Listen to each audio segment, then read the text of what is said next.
Welcome to the channel. In today's video, we're gonna look about the concepts of marketing and evolution of marketing concepts. So this video, we're gonna talk about the all over of marketing management.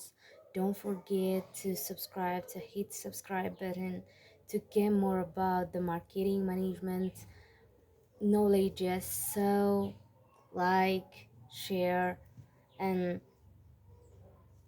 we're gonna look a lot marketing management concepts. So let's go.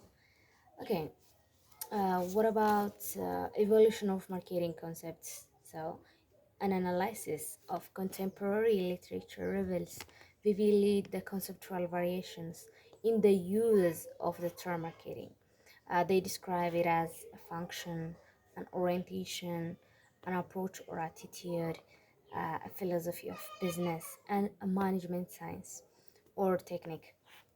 A closer analysis would reveal that marketing, in fact, conveys all of this often more. An attempt is made here to trace the evolution of marketing from all the possible perspectives. The traditional objectives of marketing had been to make the goods available at places where they were needed. This idea was later on changed by shifting the emphasis of exchange to satisfaction of human wants. As human needs and wants multiplied and technological progress supplemented such developments, the scope of marketing functions had to be enlarged. Um, Almost simultaneously, new dimensions to marketing were incorporated uh, due to changes in the organizational patterns of business and increased their size of operations. The concept of marketing was subjected to changes is not only from the aforesaid innovations, but also from changes in concepts they were taking place within the spheres of marketing itself. Uh, in this process, traditional ideas on marketing were replaced by modern concepts. These developments are easily recognizable along with the growth of civilization, culturally, socially, and economically. Each stage is explained in the following paragraphs or in the following things. The first one is self-sufficient strategy or self-sufficient stage. After the stage of nomads, people start to settle on the bank of river. This highlights to starting of economic activities, viz. Agriculture, but each family then was self-sufficient until as far as production and consumption functions were concerned.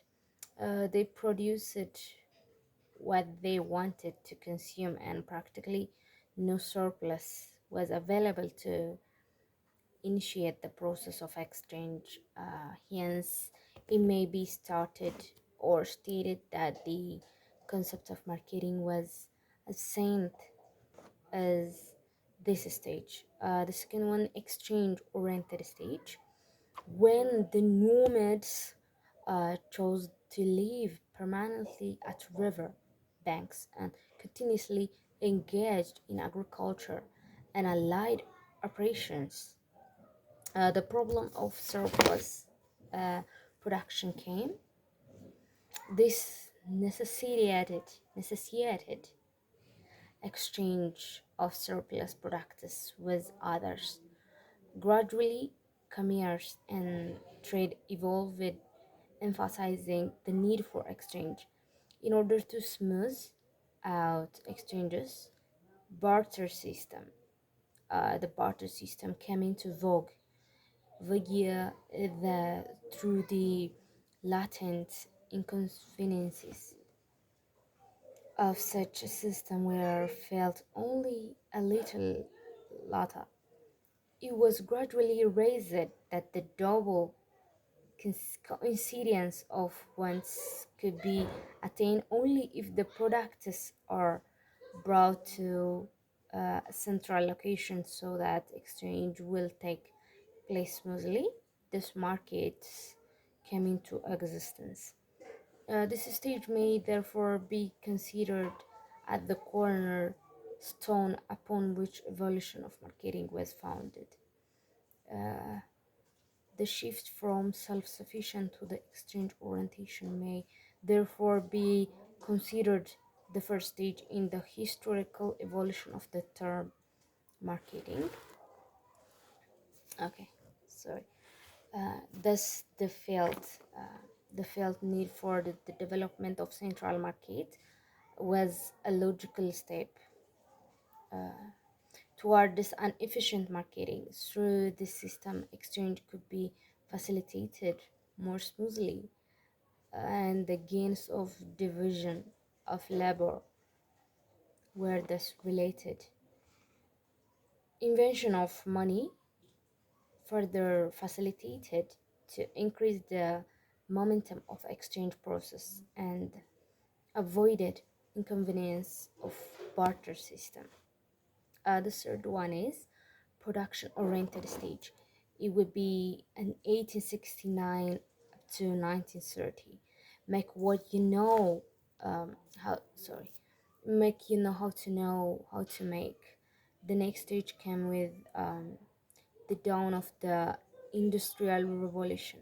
Everyone, everyone readily agreed when Adam Smith, in his Wealth of Nations, said, he said that consumption is the sole end and purpose of all production, and the interest of the producer ought to be attended to only so far as it may be necessary for promoting that of the consumer. But under the mercantile system, the interest of the consumer was virtually sacrificed to that of the producer. So it was believed that if the product is quality and priced reasonably, nothing would prevent the procedure from achieving satisfactory sales and profit. It was based on the premise that consumers were capable of selecting products from among the competing brands. This also led to the um, to a wrong belief. Yeah, it was lead a wrong belief, but that the proper and timely communication to the buyers was not an inevitable adjunct in the process of selling. It appears that producers gave more emphasis to production, so rather than consumptions at the ultimate in an objective is to trade and commerce. So the produces so procedure and exchange process, the payment. So when you pay it, the consumers become so production oriented stage, it will become that, and commerce. In a sense, this stage is one where the role of marketing was rather ignored. So the fourth one is the sale-oriented stage. It was 1913 till 1950. Get rid of what you have. The ripple, the ripple effect of industrial revolution didn't stop with the technological changes in industrial activities alone. It caused major social changes. There were a shift from agriculture to industry, increasing the living standards, uh, development of transportation and communication, and growth of corporate from the organization in EC and a lot.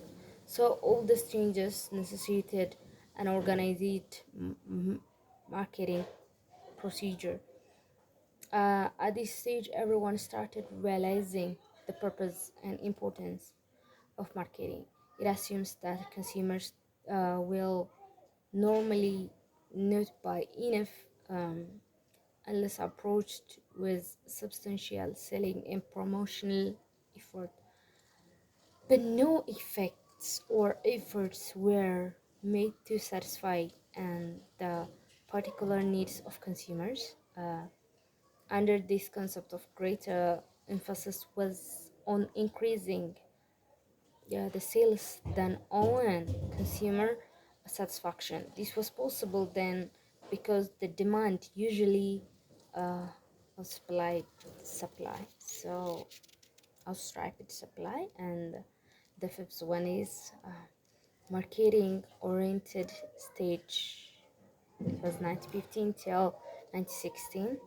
Uh, what you can get rid of uh, the consumer demand and the production capacity of the manufacturer came into an equilibrium. The procedures were forced to rethink over the philosophy of marketing. Further, the evaluator effects of uh, com- competition made the producers reveals that the product could not be sold without an effective sales force. Consumers' importance was further realized, but only as a means of disposing of the goods produced.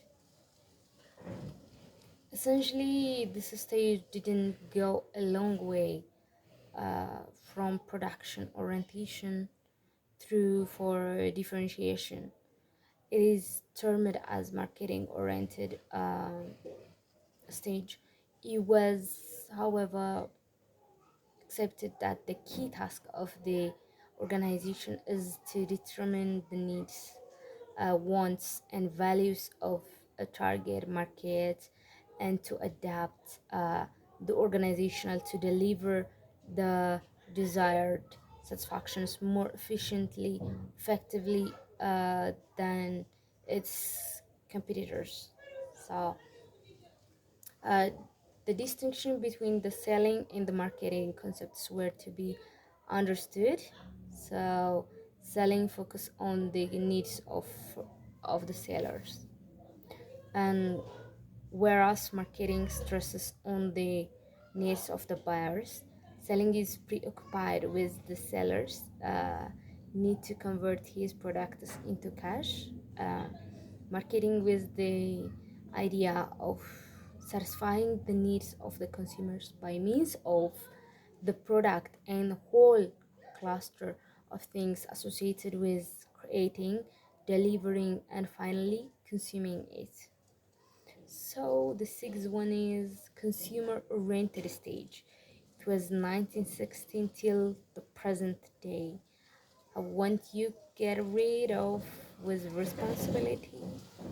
The next stage that followed, however, witnessed and changed the outlook of producers towards marketing. It became imperative to give equal consideration to production as well as consumption. Competition became keen. Production was far in excess of demand. Rapid changes in consumer demand continually drove many organizations into turmoil. Uh, Investors started realizing the greater risks involved in their investments if due consideration was not given to marketing. Um, this led to a position where the factor of production and it had to be organized with as full a priori standarding as the understanding as possible of the factors of consumption. During this stage, it was realized that measuring consumer needs or behavior alone was not enough. Consumer satisfaction should be the real and correct perspective on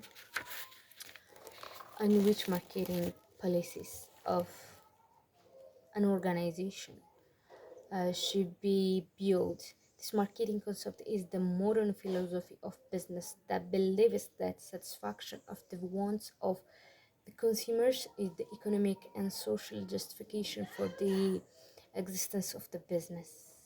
But it is said that a greater number of companies really do not practice this concept through them claim it to be. Um, so Peter Drucker said that growth of uh, consumerism, consumerism itself. Okay, if you prove that companies do not adapt this concept of practice, according to him, consumerism is the sham of marketing. Yeah, the sham of marketing. It is therefore doubtful whether the firm that does an excellent job of assessing, serving, and satisfying consumers' want of one is uh, necessarily acting in the best long run interests of consumers and society. Okay, the seventh one is management oriented stage. This is the present stage, yeah, of the evolution of the marketing concept. As consumers orientation became an accepted marketing philosophy, the entire business philosophy underwent a subtle change. Today, marketing considerations are most crucial in business planning and decision making.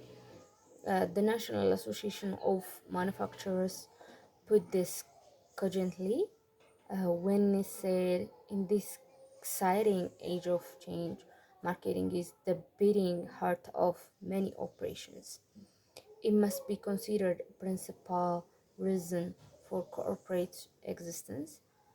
The modern concept of marketing recognizes its role as a direct contributors to profit well as as well as sales volume uh, to endure in this highly competitive, change infested market.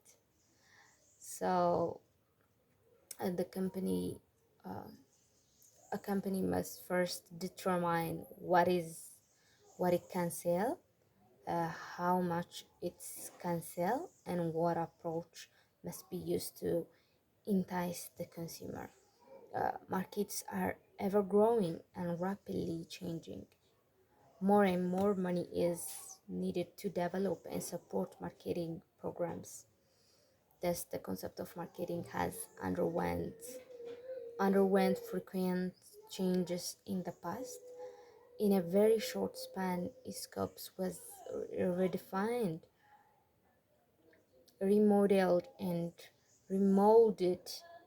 These changes were, in a way, necessary as society to change its value materially, okay, technologically, and culturally.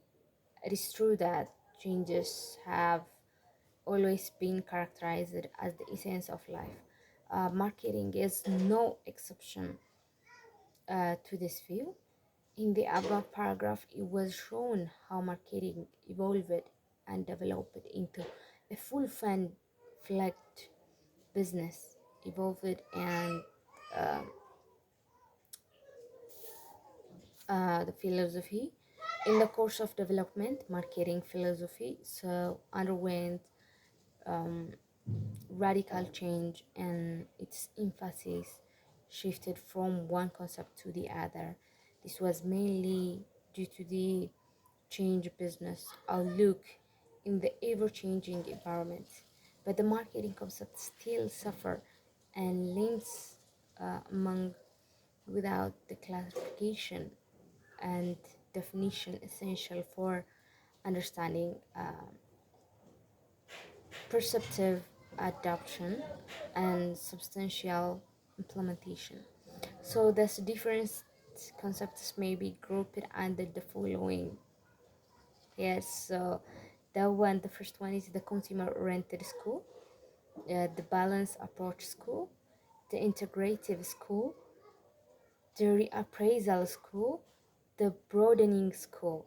So the consumer-oriented concept stressed that the economic justification in the objective of the business enterprises is to satisfy human needs, wants, and desires.